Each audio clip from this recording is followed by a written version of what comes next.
Kabanata 1686. Bumalik si Elias sa kanyang palasyo kaagad pagkatapos ng kanyang pagkatalo. Ang kanyang ama, si Conan Summer, ay iginagalang ng lahat bilang pinuno ng Crimson World. Si Conan ay may higit sa 30 anak, karamihan sa kanila ay labis na talentado, bawat isa ay namamahala sa isang lalawigan. Bilang ika-6 na anak ni Conan, si Elias ang namamahala sa ika-5 lalawigan. Bagaman hindi ito ang pinakamalaking lalawigan, ang laki nito ay katumbas ng isang imperyo sa Perpetual World. Ang pinakamalaking lungsod sa ika-5 county ay ang Cosmos City, at sa gitna nito ay nakatayo ang isang kahanga-hanga at nakabibighaning palasyo, ang punong tanggapan ni Elias. Sa lungsod na ito, si Elias ay namumuno bilang isang ganap na soberano, tinatamasa ang isang buhay ng karangyan at walang hamong kapangyarihan. Gayunpaman, ang araw na ito ay hindi katulad ng iba. Isang galit na sigaw ang umabot mula sa palasyo, yumanig sa mga puso ng lahat sa Cosmos City. Ang mga mamamayan ay nanginginig sa takot, nagtataka kung ano ang maaaring nangyari upang magalit si Elias. Hindi nagtagal, mahigit 1,000 lalaki ang sumugod mula sa palasyo, ang kanilang mga galaw ay mabilis at matatag habang umalis sila sa lungsod. Gamit ang mga pormasayon ng teleportasyon, sila'y naglaho sa kawalan. Ang laki ng pangyayaring ito ay hindi may kakaila. Agad kumalat ang balita na si Elias ay bumalik na walang isang braso, na nag-iwan sa mga tao na naguluhan. Para sa kanila, si Elias ay parang isang Diyos, isang hindi matatalo na figure. Ang kaisipan na may makakaputol ng kanyang braso ay hindi mapaniwalaan. Sa sandaling ito, ang mga kalangitan sa itaas ng lungsod ay biglang nagbago, puno ng nagniningning na sinag ng liwanag at mga ulap ng makulay na mist. 5 marangel na puting kabayong celestial ang tumakbo sa kalangitan, humihila ng isang ethereal na makinang na karwahe. Ang karwahe ay kumikislap sa liwanag ng napakaraming nakabaong hiyas, naglalabas ng isang malapanaginip na kinang. Sa magkabilang gilid ng karwahe ay may 2 diwa na mga dalaga. Ang kanilang kagandahan ay lampas sa karaniwan habang hawak nila ang mga pangkaraniwang pamaypay na may balahibo, mahinahong pinapamaypay ang mga ito upang maglabas ng mabangong simoy. Sa likod ng karwahe ay nagmarcha ang 2 hanay ng mga gwardyang may gintong baluti, 11 sa bawat hanay. Ang kanilang mga poster ay tuwid, ang kanilang asal ay nakakatakot, at ang kanilang mga aura ay naglalabas ng labis na nakabibinging kapangyarihan. Ang tanawin ay nag-iwan sa lahat sa lungsod na tulala. Ang 5 makalangit na kabayo lamang, bawat isa ay naglalabas ng sagradong aura at may kapangyarihang katumbas ng mga huling yugto ng Intermediate Deity Master na mga tagapagsanay, ay sapat na upang magdulot ng pagkamangha sa lahat ng nakakita sa kanila. Ang paggamit ng mga ganitong pambihirang nilalang upang hilahin ang isang karwahe ay hindi pa naririnig, kahit para sa pinuno ng isang banal na lupa. Ang walang kapantay na pagpapakita ng karangyan na ito ay nag-iwan sa lahat ng nagtataka, sino kaya ang maaaring nakasakay sa karwahis na ito? Dapat si Prinsesa Luna, ang prinsesa mula sa Moony World. Talaga, tanging si Prinsesa Luna lamang ang may ganitong kahanga-hangang kasamang grupo. May balita na siya ay engaged kay Elias. Sa pagbalik ni Elias na sugatan at pagdating ni Prinsesa Luna sa sandaling ito, maaaring ito ay coincidence, o may malaking pangyayari bang nagaganap? Siguro coincidence lang iyon. Kakabalik lang ni Elias. Kahit na narinig agad iyon ni Prinsesa Luna, wala nang paraan na makararating siya ng ganito kabilis. Ang mga tao ay tumango bilang pagsang-ayon, ang kanilang mga mata ay nakatuon sa karwahe habang ito ay lumilipad sa itaas. Malayo sa pagkakaroon ng sama ng loob, ang kanilang mga mata ay puno ng paghanga at pananabik. Ang mga kwento tungkol kay Prinsesa Luna Bastille ay nagsasalaysay ng kanyang walang kap-aras na kagandahan na kayang bumihag ng buong mga bansa. Bilang prinsesa ng Moony World at isang prodigy ng pagsasaka na may maalamat na kasikatan, siya ay tiningnan bilang isang huwaran ng kasakdalan. Para sa mga karaniwang tao, kahit isang saglit na sulyap sa kanyang mukha ay sapat na upang magdala ng saya sa kanilang mga pangarap. Ngunit para sa karamihan, ang ganitong pangitain ay isang hindi maaabot na luho, hindi pa nga sila karapat-dapat na makatagpo sa kanyang presensya. Huminto ang karwahe sa malaking palasyo sa gitna ng lungsod. Sandali lang ang lumipas, isang babae na nakasuot ng magagaan na asol na ceremonial na damit ang mahinahong lumabas mula sa karwahe. Ang kanyang mga galaw ay elegante, na parang isang makalangit na nilalang ang bumaba sa mundong ito. Ang kanyang mga kilov avenue nakataas na parang malalayong bundok, ang kanyang mga mata ay kumikislap na parang mga bituin, at ang kanyang balat na kasing puti ng nyebe ay tila nagliliwanag. Ang kanyang mahabang itim na buhok ay malayang dumadaloy sa hangin, na nagdaragdag sa kanyang maladyosang presensya. Napapalibutan ng mga tagapaglingkod at gwardya, siya ay lumakad ng may dignidad patungo sa palasyo. Pagbati, Prinsesa Luna. Sigaw ng mga gwardya ng palasyo, agad na lumuhad at ibinaba ang kanilang mga ulo. Alam na alam nila ang mahigpit na mga patakaran ni Elias. Kinamumuhian niya ang sinumang tumitingin sa kanyang mga babae. Kamakailan lamang, may isang tao na aksidenteng tumangala at pinarusahan sa pamamagitan ng pagbutas ng kanilang mga mata. Bumangon ka. Napansin ko kanina na maraming tao ang umaalis sa palasyo, anong nangyayari? Ang tono ni Luna ay may dalang awtoridad. Ito ay isang pagsasalamin ng kanyang dobleng katayuan bilang kasintahan ni Elias at prinsesa ng Mooney World.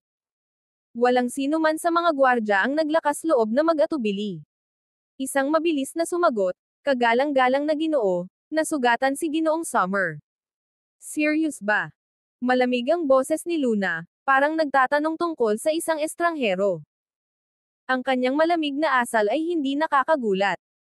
Ang kanyang pakikipag-ugnayan kay Elias ay purong pampulitika, walang anumang tunay na damdamin. Bukod pa rito, kilalang-kilala si Elias sa kanyang kalaswan at immoral na pag-uugali. Si Luna ay hindi lamang walang pagmamahal para sa kanya kundi nagtataglay pa ng malalim na paghamak. Isa sa kanyang mga braso ay naputol, inamin ng gwardya, na hindi naglakas loob na magtago ng anuman. Si Luna ay bahagyang nagulat. Bagaman wala siyang pagmamahal kay Elias, siya pa rin ang kanyang kasintahan, at nauunawaan niya ang kanyang mga kakayahan. Bilang isang 5-star transformative deity master, si Elias ay nag-practice ng mga top-tier na teknika ng paglinang at mga banal na kasanayan, at ang kanyang likas na talento ay hindi pangkaraniwan. Upang masaktan siya ng labis, kinakailangan ng isang kalaban na may lakas ng hindi bababa sa huling yugto ng transformative deity master. Pinangunahan ang kanyang kasamahan, pumasok si Luna sa palasyo ng Cosmos. Sa daan, sino mang makakita sa kanya ay agad na yumuko at binati siya ng taos-pusong paggalang. Hindi nagtagal ay narinig ni Elias ang pagdating ni Luna at lumabas siya upang salubungin ito. Sa kabila ng pagkawala ng isang braso, pinilit niyang magpakita ng maputlang ngiti. Luna, anong dahilan ng pagpunta mo rito? Narinig ko na hunting mo ang Chakra Beast para ma-refine ang Chakra Peel, kaya't dumaan ako para makita kung makakatulong ako, sagot ni Luna. Ang kanyang tingin ay napadpad sa kanyang sugatang bahagi na patuloy pang dumudugo. Sino ang may ganitong lakas ng loob na sugatan ka ng ganito kalubha? Hindi ko alam ang kanyang pagkakakilanlan, pero mas malala ang kalagayan niya kaysa sa akin. Naipadala ko na si Black Bear para hanapin siya, at kumpiyansa akong mahuhuli siya sa lalong madaling panahon. Habang nagsasalita siya, ang mga ngipin ni Elias ay kumagat sa galit sa pag-iisip kay Sebastian. Ngunit pinigilan niya ang sarili na ipaalam kay Luna ang pagkakakilanlan ni Sebastian. Sa isang banda, gusto niyang maghiganti ng personal. Sa kabilang banda, plano niyang hulihin ng buhay si Sebastian. Nakilala ni Elias ang banal na katawan ni Sebastian, at kung magtagumpay siyang gawing mga pil si Sebastian, magiging makabuluhan ang pag-unlad ng kanyang pagsasanay. Kailangan mo ba ng tulong ko? Tanong ni Luna. Nilinggan ni Elias ang kanyang ulo. Walang anuman. Wala nang tatalo sa kakayahan ni Black Bear sa pagsubaybay. Sigurado akong mahahanap niya siya agad. Malayo ang nilakbay mo. Hayaan mong ayusin ko ang isang silid para makapagpahinga ka. Mas gusto kong mag-explore sa lugar, sabi ni Luna. Tumanggo si Elias. Sige. Kung kailangan mo ng kahit ano, huwag mag-atubiling magtanong. Walang pag-aalinlangan, umalis si Luna sa palasyo ng Cosmos kasama ang kanyang mga kasama. Sumakay siya sa kanyang makinang na karwahe at umalis sa lungsod ng hindi lumilingon. Kabanata 1687. Pagkatapos umalis sa lungsod ng Cosmos, isang sinag ng liwanag ang bumilis sa hangin at lumapag sa tabi ng karwahe ni Luna. Ipinakita nito ang isang matandang babae, na nakatungo dahil sa katandaan, at ang kanyang buhok ay kasing puti ng nyebe.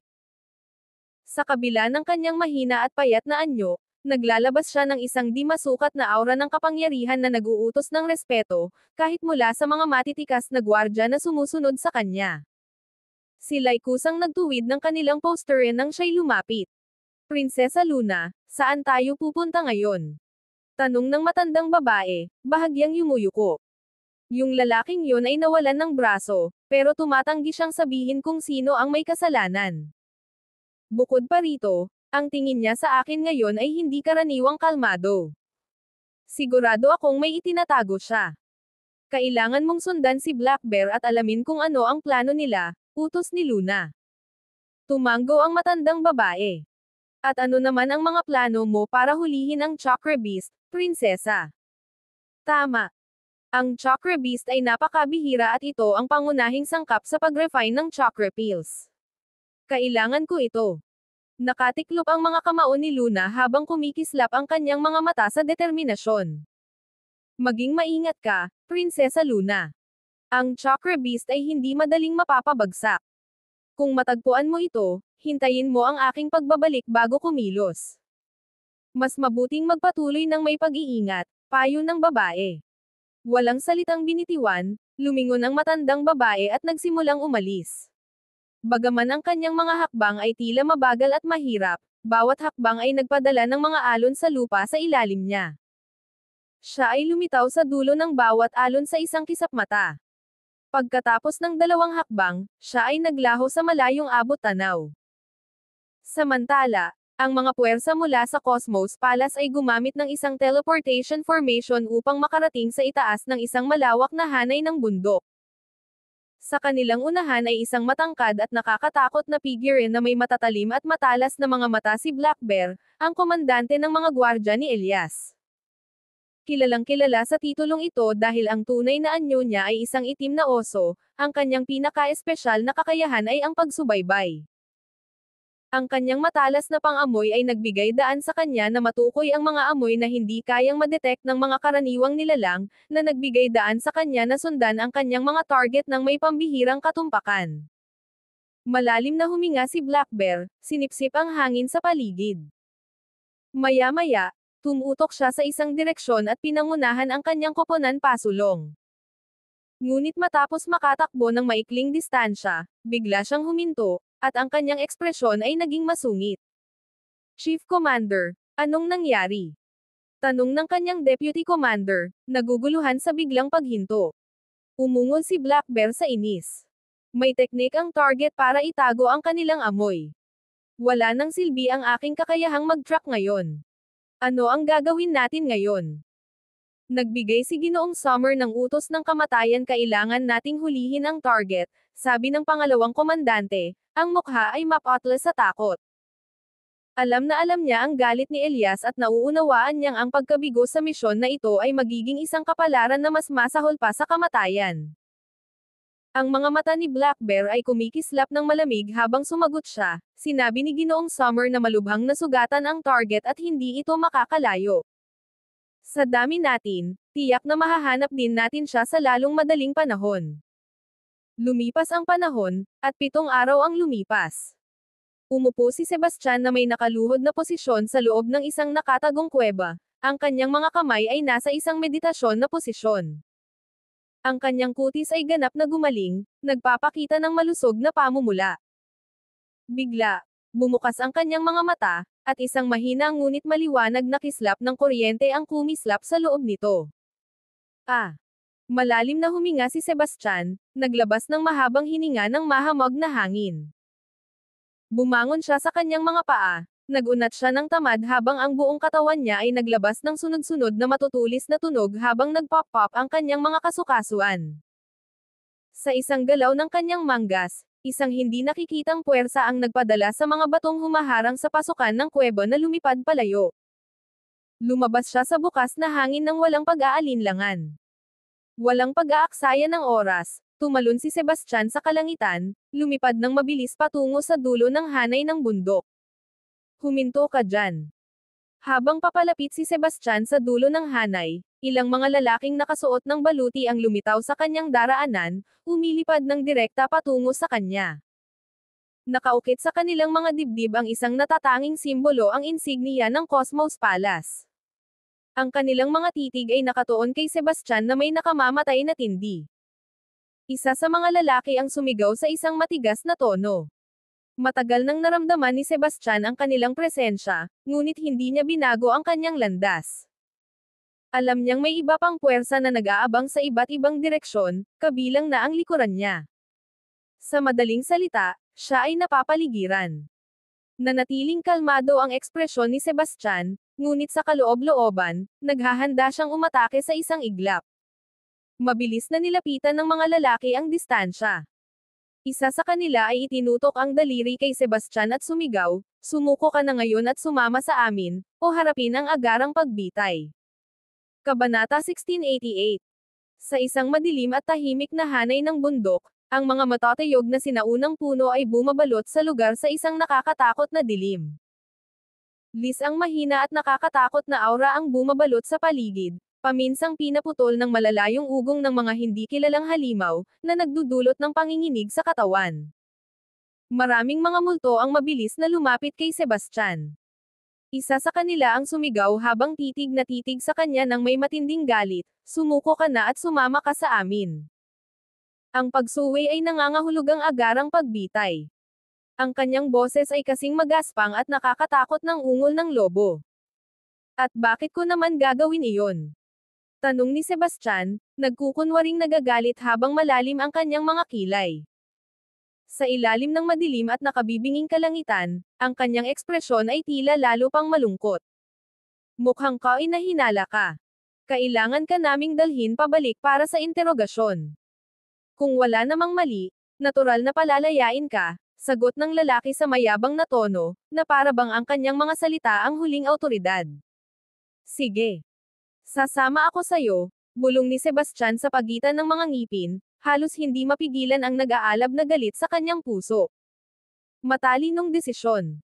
Aisil siya at dalhin siya pabalik, utos ng leader ng squad. Mayroong tusong ngiti na kumakalat sa kanyang mukha na para bang naunahan niya ang kanyang biktima. Dalawang gwardya ang agad na humakbang pasulong, ang kanilang mga kamay ay bumubuo ng mga komplikadong selyo upang talian si Sebastian.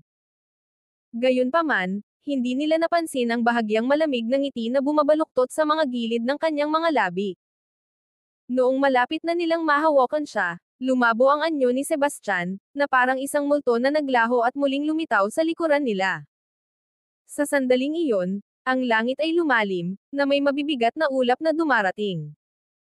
Ito ay isang babala ng isang marahas at madugong labanan. Sa isang simpleng, magaan na palakpak ng kanyang mga kamay, nagpakawala si Sebastian ng isang nakasisindak na puwersa. Ang dalawang gwardya ay sumabog sa isang ulap ng dugo. Ang pulang ulap ay sumibol sa madilim na hangin na parang isang nakakatakot, malakamatayang bulaklak. Ang malamig na titig ni Sebastian ay sabay na tumuon sa leader ng squad. Ito ay isang tingin na napakalamig na tila ginagapos ang mismong kaluluwa. Galit na galit, sumigaw ang leader ng squad at sumuntok kay Sebastian, pinakawalan ng buong lakas ng kanyang gitnang yugto na intermediate deity master na pagsasanay. Ang lakas ng kanyang atake ay nagdulot ng kaguluhan sa paligid, pinabilis ito sa isang magulong galit. Malalakas na hangin ang humuhuni, at nagkalat ang mga debris na parang nahuhulog sa isang nagngangalit na bagyo. Para sa isang gitnang yugto ng intermediate deity master na maging simpleng leader ng koponan ay nagpakita ng napakalakas na kapangyarihan ng Cosmos Palace. Hindi ka maliligtas sa pagsisigaw. Pang-asar ni Sebastian. Sa isang bahagyang galaw lamang ng kanyang kamay, isang hindi nakikitang puwersa ang sumiklab, na nagwasak sa kamao ng leader ng squad sa isang iglap. Ang puwersa ay dumaan sa buong katawan niya na parang isang di mapipigilang alon. Sa loob ng ilang sandali, ang leader ng squad ay naglaho sa kawalan, na walang iniwang bakas hindi man lang isang piraso ng abo. Ang mga gwardya na nagmamadali mula sa ibang direksyon ay natigilan sa takot sa kanilang nakita.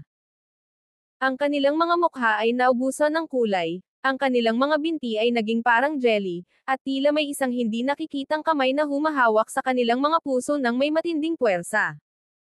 Ang kapangyarihan ni Sebastian ay labis na nakapanghihina. Pinuksan niya ang isang mid-stage intermediate deity master na parang pinapalo lang ang langaw. Bigla, isang makulay na sinag ng liwanag ang sumiklab sa kalangitan, tumagos sa mga ulap at sumabog sa anyo ng isang palasyo, isang malinaw na simbolo ng Cosmos Palace. Ang nagniningning na liwanag ay nagbigay liwanag sa madilim na kalangitan, nagbigay ng makulay na mga kulay sa paligid ng mga bundok, binago ang tanawin sa isang surreal na mundo ng panaginip na nagtatago ng nakamamatay na panganib.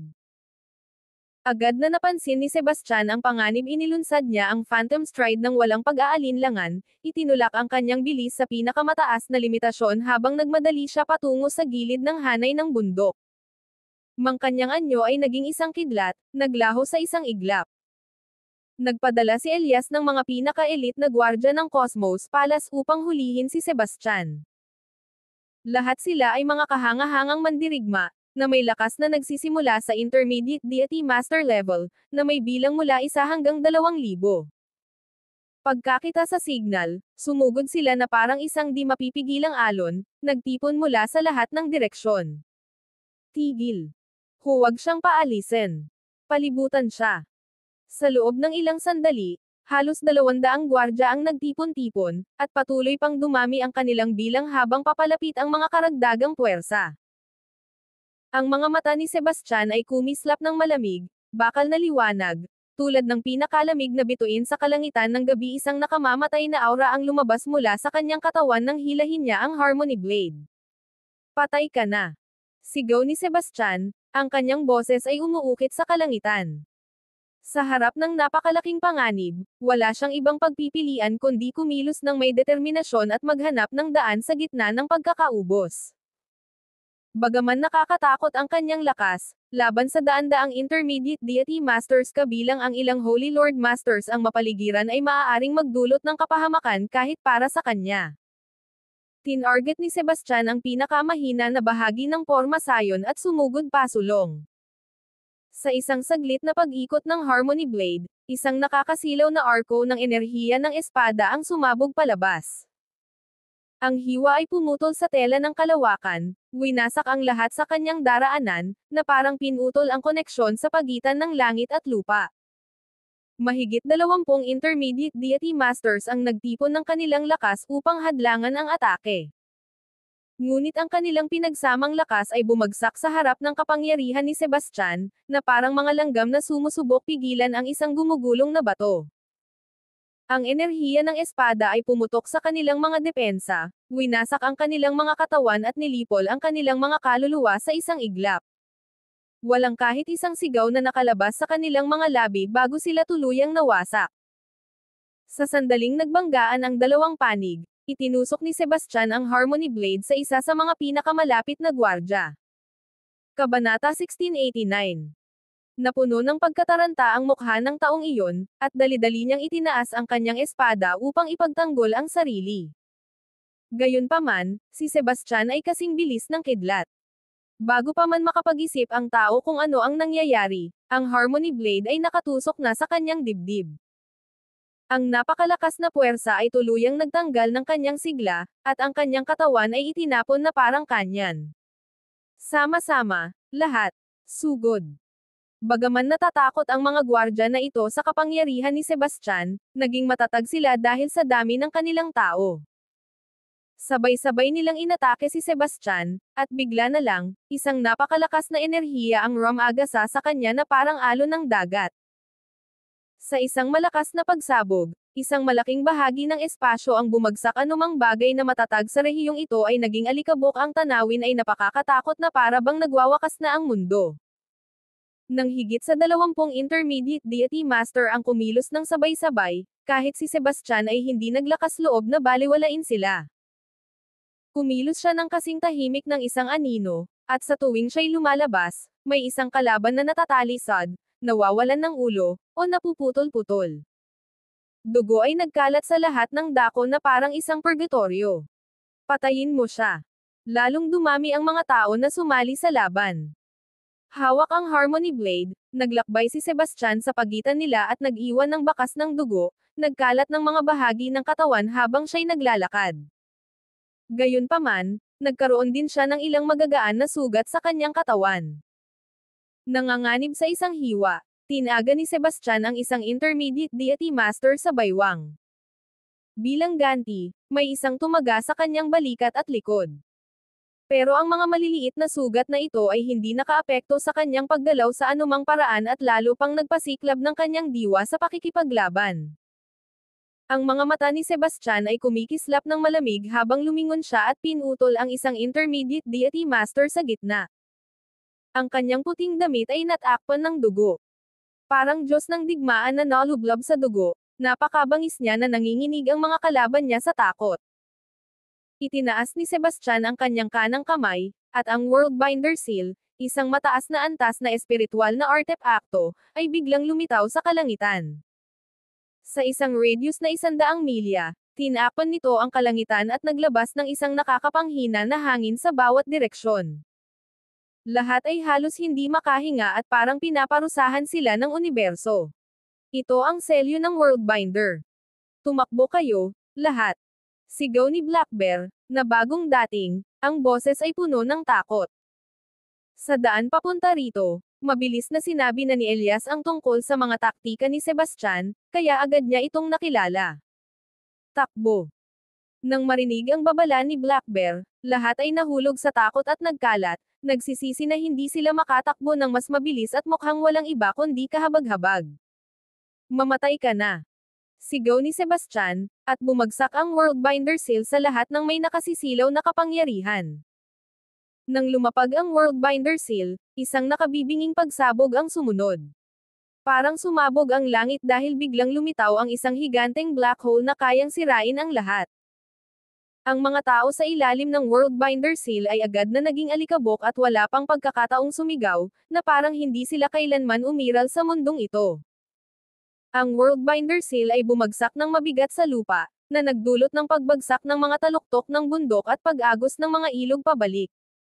Pumutok ang mga puno, at ang buong hanay ng bundok ay lumindol ng malakas. Ang tanawin ay nakakatakot, parang katapusan ng mundo.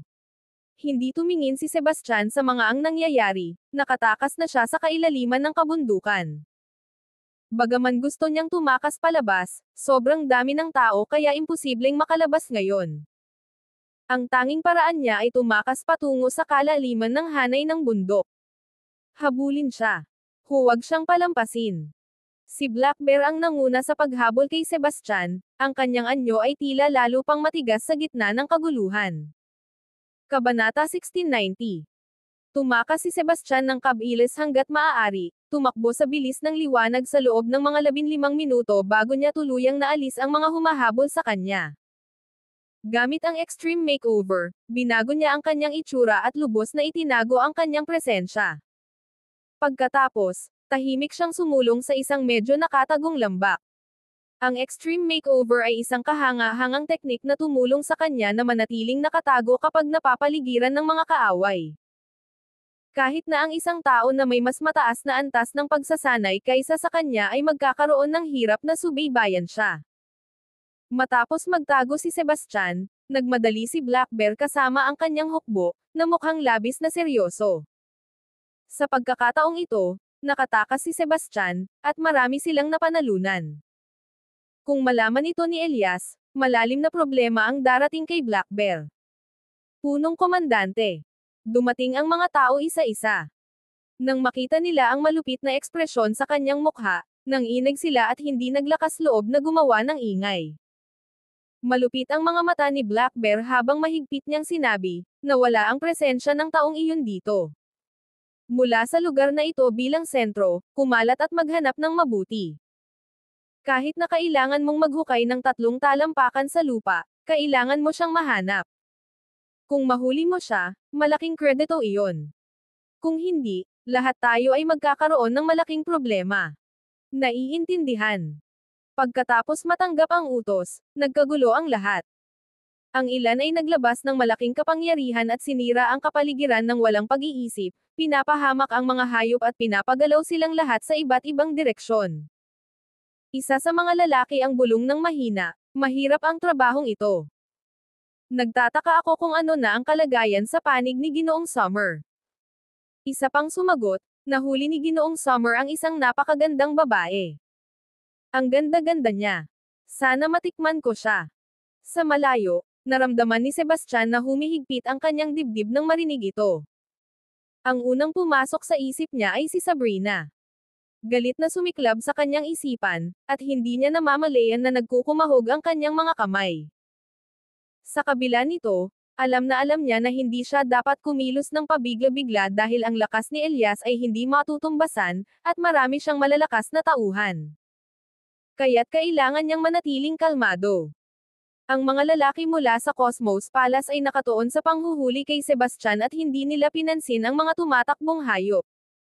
Mabilis ang kanilang bilis sa paghahanap. Ilang daan sa kanila ang naghanap sa daan-daang milya sa radius sa isang ikot. Pagkatapos ng halos 8 ikot, maingat nilang natakpan ang 200 milya ngunit wala silang nahanap. Paano ito posible? Naguguluhan si Black Bear dahil sigurado siyang nasa loob ng 100 milya si Sebastian. Walang anumang lead ngayon, siya ay nababalisa at galit, at ang kanyang puso ay puno ng takot. Patuloy na maghanap. Sigaw niya, at lahat ay kailangang muling kumilos. Noong mga sandaling iyon, isang nakakatakot na presensya ang naglakbay mula sa kalaliman ng mga bundok, at isang napakalaking lobo na may 2 ulo ang lumipad gamit ang mga pakpak nito, na sapat na upang harangan ang sinag ng araw. Ang katawan ng 2 ulong lobo ay kasing dilim ng gabi, at ang mga mata nito ay kumikislap na parang 2 maliwanag na parol. Mayroon itong mga binti na kasing kapal ng mga haligi at isang buntot na parang sawa. Ang lapad ng mga pakpak nito ay higit sa 10 talampakan ang haba, at ang malalakas na hangin na nilikha nito ay kayang magpabagsak ng mga puno. Lahat ay labis na natakot kaya't pumuti ang kanilang mga mukha. Ang lobo na may 2 ulo. Tumakbo. Sa takot na takot, tumalikod si Black Bear at tumakas. Ang Black Bear ay nasa isang Star Transformative Deity Realm lamang, habang ang natitirang mga tao ay nasa Holy Lord Realm o iba't ibang yugto ng Intermediate Deity Realm. Ang 2 ulong lobo ay nasa Transformative Deity Realm din, at papalapit ito sa kanila ng agresibo at nakakatakot. Umungal ito, at ang nakabibinging tunog ay umabot sa kalangitan.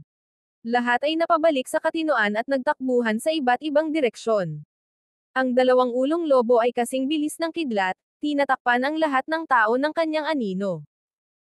Mumulak na naman ito, at ilang mga cultivator sa Intermediate Deity Realm na malapit ay nagsimulang dumyugo mula sa kanilang mga ilong at bibig bago bumagsak ng diretso sa lupa. Ang iba ay may mga mukhang puno ng takot, at ang mga tao ng Holy Lord Realm ay kasing puti ng puting papel. Kung ganito kalakas ang tunog na ginawa pito mahuhulaan na lang kung gaano katikat ang 2 ulong lobo. May malakas na tunog ng pagsalpok nang tumama ito gamit ang pawis na kasinglad ng Hilingen, at ang mga masters ng Intermediate Deity Realm at Holy Lord Realm ay naging isang pool ng magulong dugo. Sa presensya ng 2 ulong lobo, lahat ay tila kasing hina ng isang langgam. Nasaksihan ni Sebastian ang nakakahiya at nakabibinging eksena mula sa malayo, at ang kanyang puso ay nanginginig bago siya nagmadaling tumakbo patungo sa mas malalim na bahagi ng bulubundukin. Pagkalipas ng ilang sandali, nagbago siya ng direksyon at tumakbo ng ilang daang milya hanggang sa wakas ay nakahanap siya ng isang tahimik na lugar upang magtago. Hindi nagtagal, isang amoy ng pabango ang sumangga, at isang magandang babae na nakasuot ng maputlang dilaw na damit ang nagpakita. Pareho ang kanyang hitsura at estilo ay kahanga-hanga, at ang kanyang mga galaw ay tila natural na nakikisama sa kapaligiran. Ngunit ang nakabibinging hangin sa paligid niya ay nagpapahirap sa paghinga.